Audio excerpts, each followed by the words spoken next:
Well, folks, we've got a very heavy, dense package for us today, and I'm very excited about this because I do know exactly what's in this. Of course, I had to sign for this one because it is a hefty one, and so I'm very excited to see what's in here.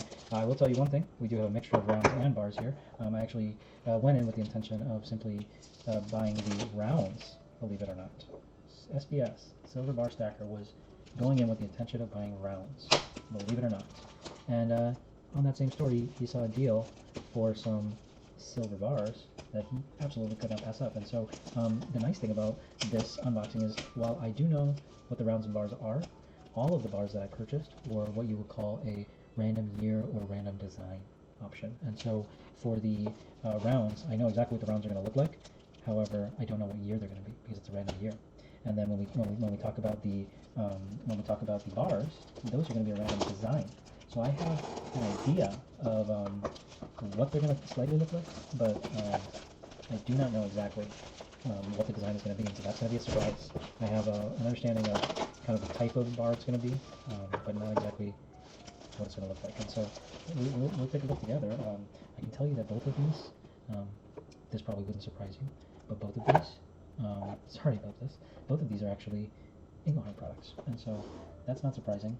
You do know that I love stacking Engelhard products, and so let's just take a look and see what we got in store.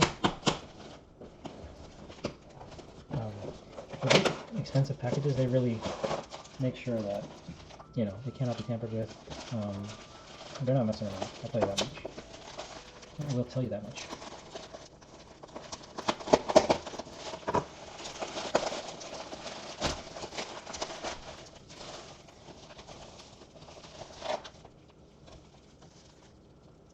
Those are the rounds, and you can see that right now that that's gold. So I'm quite excited about that fact, actually. These are the bars, and they're not, oh wow, you're not going to believe this, but I've got actually some poured bars. That is so exciting, and I'll tell you why that's exciting, because I have not been in the market really to buy a P-Series poured loaf bar.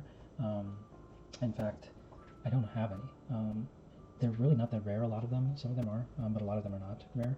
Very high mintage, but poured bars are poured bars. And high mintage or low mintage, most Engelhards are relatively low mintage. Meaning, when I say relatively, I mean relative to other brands. All Engelhard products are rare, is what I'm trying to say. But there are, of course, tiers when it comes to Engelhards, and so when it comes to you know, the higher tier, you know, I guess whatever you want to call it, but the higher tier, meaning like the tier 4 and tier 5, meaning the less rare of the Engelhards, those end up being, you know, anywhere between 100 to 400,000 minted for that particular type. And so there are some P-Series poured loaf bars that really are quite high mintage. I don't know if they're quite, you know, that level. Those types of bars are more like the 1 ounce bars and stuff like that, the common ones, the common types. But anyways, I guess what I'm trying to say is that not all P-loaf bars are created equally. But regardless, despite the fact, P-loaf bars, they still sell for quite a high premium, these Engelhard ones, even if they're not that rare. You're still going to have to pay for like one of these 10 ounce bars. You're still going to have to pay minimum, in my opinion, $35 an ounce for a 10 ounce poured P-loaf bar. So and I'm talking not a rare one. So that's quite expensive, right? Even for my terms, for most people's terms, that's expensive, and even for my terms, that's expensive. And I'm somebody who's usually a little bit more flexible in my pricing because I do understand the value of vintage. But even that price point kind of scares me away, even on something as beautiful as a poured loaf bar, I guess is what I'm trying to say. And so I only would like to buy one of these sort of poured loaf bars if I can get a nice deal on it, and I got a nice deal. That's why I bought these, because it was a random design. So random design, you usually generally get a better deal. And for this random design, they've given me an incredible variety. So they gave me a Chunky McJunkerson, which I have at least one of these, maybe a couple, and with the same reverse. This reverse, by the way, I really love this bar a lot, and because this bar, you'll see this bar, I think, on Silver Joker's intro video, and so I just love that this bar, because this is iconic to me, because this is very recognizable to me. So I just made sure that I had to have one of these before, so I do have one of these, but I just remember this from Silver Joker's channel, and so I just love this, you know. But anyway, so I'm very excited that they gave me a nice variety, and this is what I'm really excited about because this is my first poured P. See that first digit? It's a P. That's what I meant when I kept saying this is a P loaf bar. This is a P loaf bar. This is a poured P loaf bar. A poured. It looks like a loaf, right? It looks like you see the bread. You see the bread there? That's what I mean by a loaf bar. This is a poured P loaf bar, bread loaf bar. And I've always wanted to have one of these, and this is in extremely good condition, and this is extremely satisfying to hold, and I'm very, very excited about having this finally.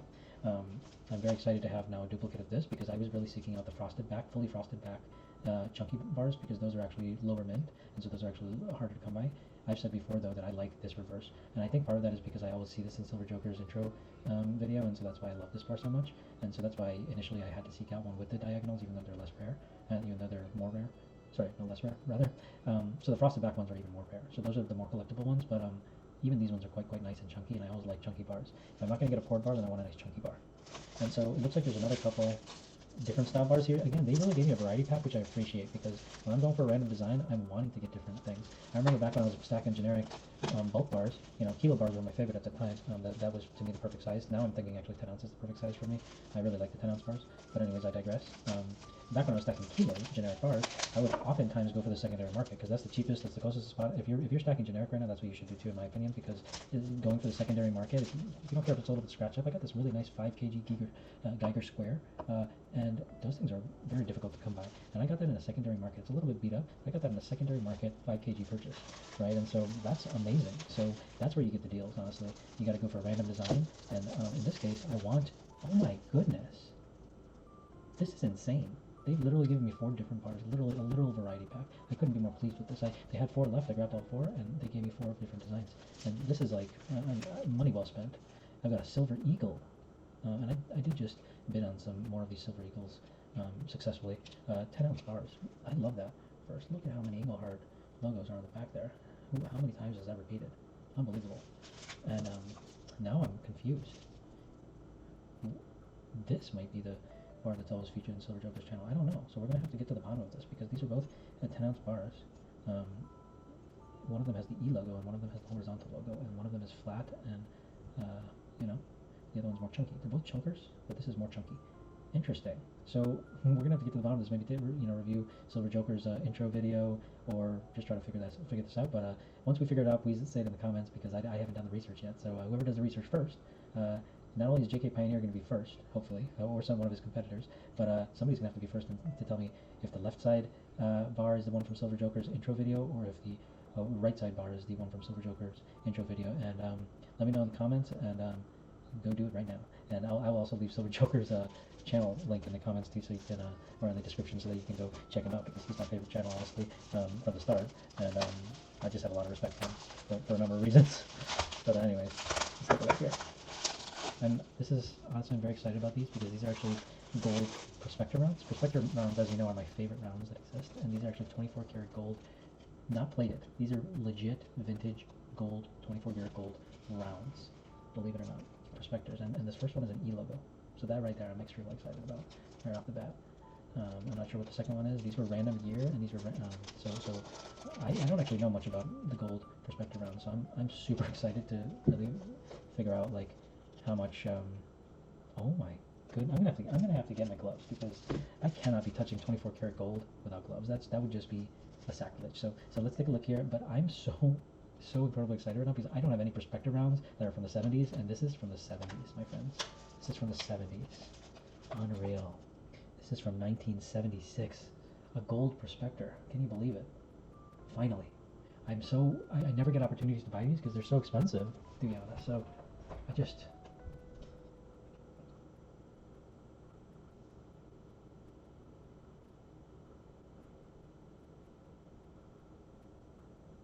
Wow, this sucks.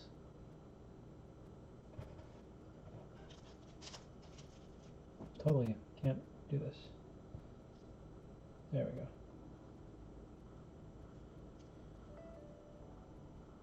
Anyways, got an E logo on the reverse. This is gorgeous. This just doesn't do it justice. 24 karat gold. Come on.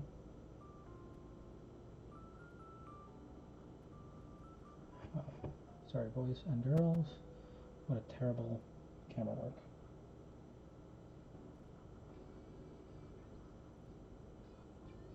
Anyways, so that's a 1976 Prospector round. That's something else. Let me tell you that. It's a 1976, and this is also a 1976. So I don't know much about these. So they're both going to be E logos then. I see.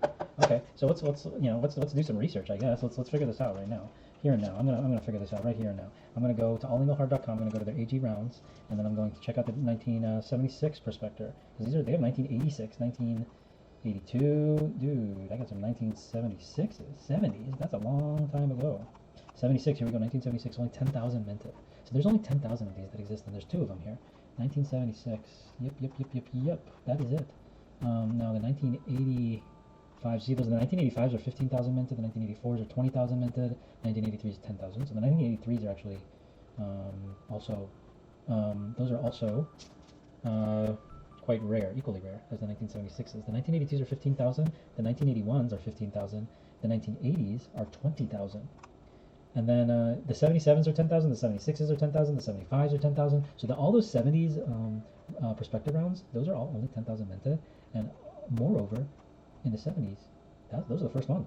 So the only thing older than a 76 round perspective round is a 75 perspective round.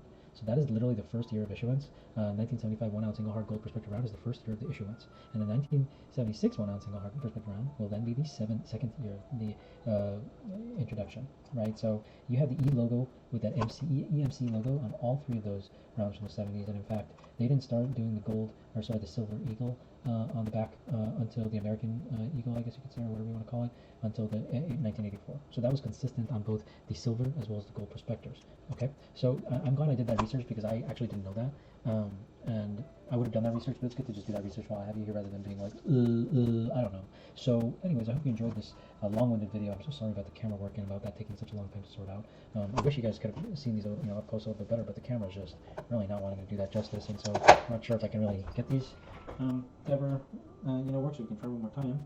Looks like this time it might be a charm.